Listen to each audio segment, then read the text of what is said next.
మనకి పతంజలి యోగ సూత్రాలు చూడండి. మనం ఇప్పుడు ఫ్లెక్సిబిలిటీ ఇప్పుడు ఇన్ని మాట్లాడుతున్నాం కదండి. అలా కాకుండా పనిలో చూసేవాళ్ళం మనం. నడు ఉంచి పని చేసేవాళ్ళము. ఎప్పుడు నడు నొప్పి రాలేదండి. సుఖప్రసవాలు అయ్యేవి ఆడవాళ్ళందరికీ. ఇప్పుడు మనం బాడీని డెలికేట్ గా చూడడం మొదలు పెడుతున్నాం. So mind also was becoming two delicate. మనం కంఫర్ట్ జోన్స్ కి ఎక్కువ ప్రిఫర్ చేస్తున్నాం రాదర్ దాన్ దాన్ని ఎలాగ చూడాలనేది ఆ దృష్టిని తప్పిచ్చేసాం.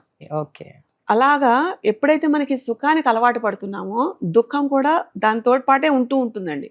ఇంత వెళ్ళాలి అంటే సుఖ దుఃఖాలకి మించి ఒక స్థాయి ఉంటుంది.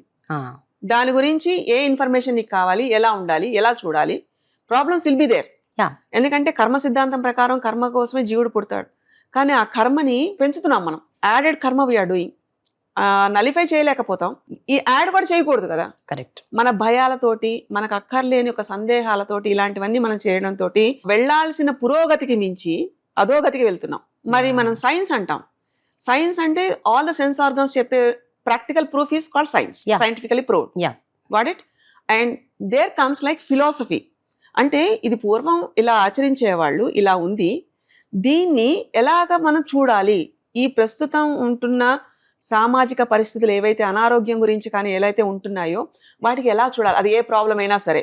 బై ద వే అన్నింటికి శాస్త్రాల్లో ఏం చెప్పబడింది, దాన్ని మనం ప్రాక్టీస్ చేస్తే మనం ఎలా ఉంటాం అనేది ప్రాక్టీస్ చేయడం అనేది చక్రసిద్ధి ఇన్స్టిట్యూట్ లో జరుగుతుంది.